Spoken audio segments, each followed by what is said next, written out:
Well, here we are. Where should we begin? As mentioned earlier, everyone is here because someone supported them. So I do want to just take a quick moment of pause to show some appreciation to the parents, the friends, the extended community that all helped you graduates to achieve all the incredible things that you already have so far.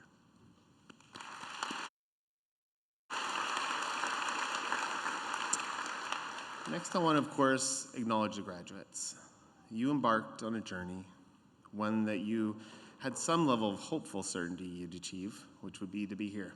So congratulations. Having had numerous friends, numerous colleagues, all endure the BCIT experience, I can say secondhand that it is a formidable achievement for you to be here.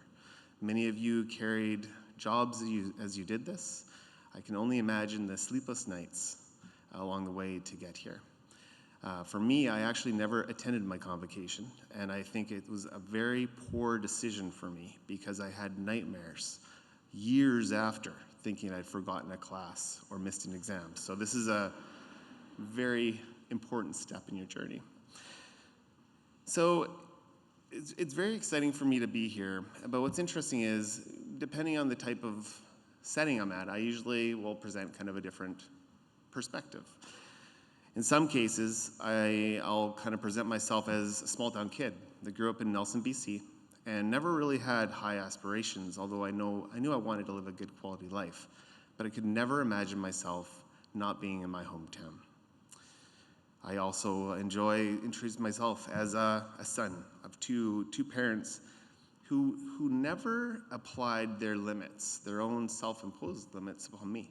So when I came with wild, audacious hopes, they would encourage them and ask me how it would feel when I was to achieve these things. They were simpler back then. I'm also identified with myself as a hardworking and eager student. And I think that's a persona that I embrace every day because, just as mentioned earlier, life is just about continuous learning, changing, adapting, and forming yourselves. And the moment you stop doing that is the moment life gets very boring and static and unnecessarily painful. I'm also a husband, a father, and of course, identified often as a founder of a business that employs a little over 600 people, adding another 450 in this coming year. So, business cards, kids. But today, I'm here with a really interesting and new identity.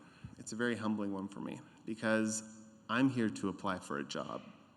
And the truth is, the job that's been put in front of me it's big.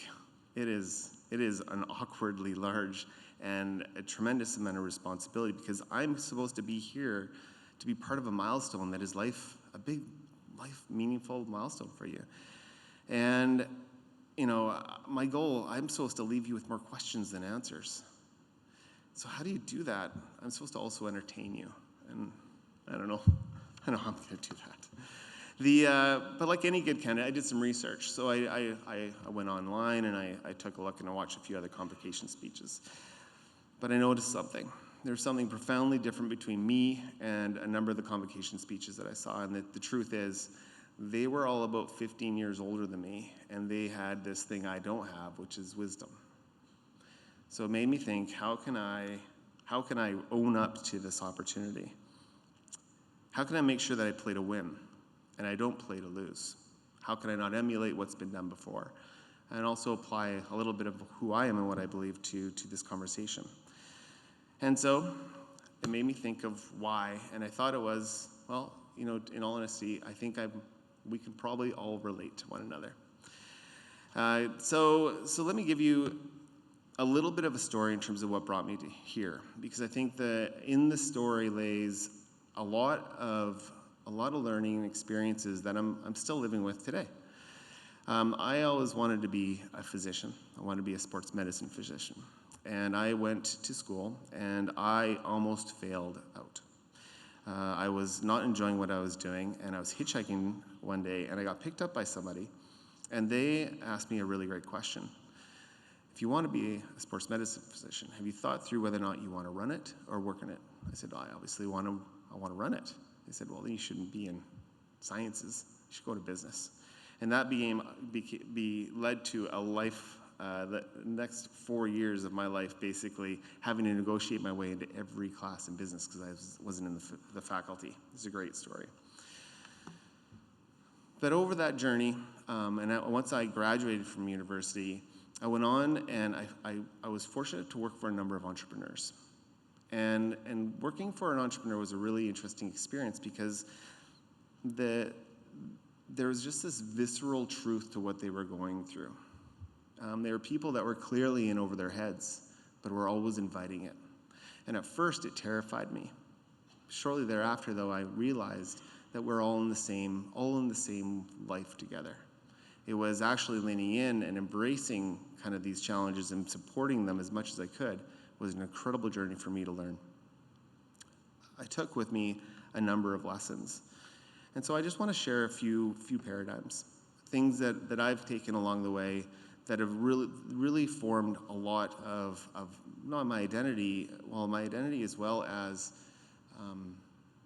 a lot of the more altruistic forming things that have helped me make decisions in every factor of my life.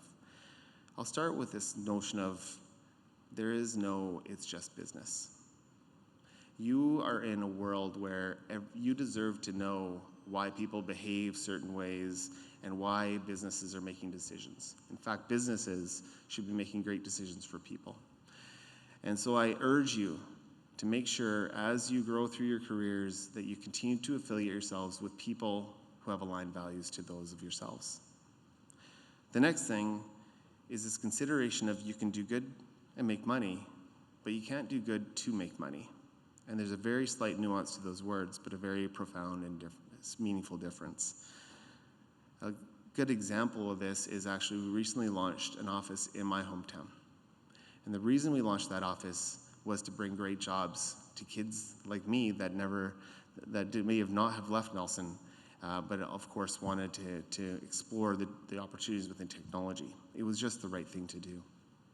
Doing that, we've had over 100 people apply for a job. We've employed 6 so far, and we expect there to be nearly 40 jobs in that small town community in the next year. And that is something that's going to be profoundly important and great for that community as we see this transition from industrial to technology and the knowledge sector. But it's also an opportunity, it's a great opportunity for traction at large.